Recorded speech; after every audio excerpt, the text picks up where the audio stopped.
Тази една грешка буквално спира изгарянето на мазнини.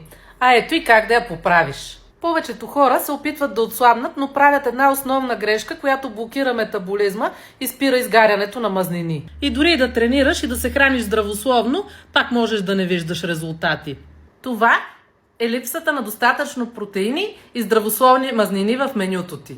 Когато не ядеш достатъчно протеини, мускулите ти започват да се разрушават, а това забавя метаболизма.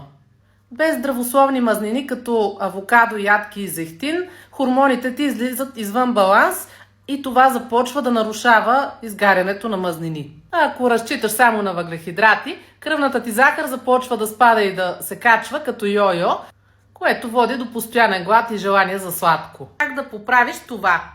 Прибави 1,5 грама протеин на килограм от теглото ти, чисти меса, яйца, риба и звара.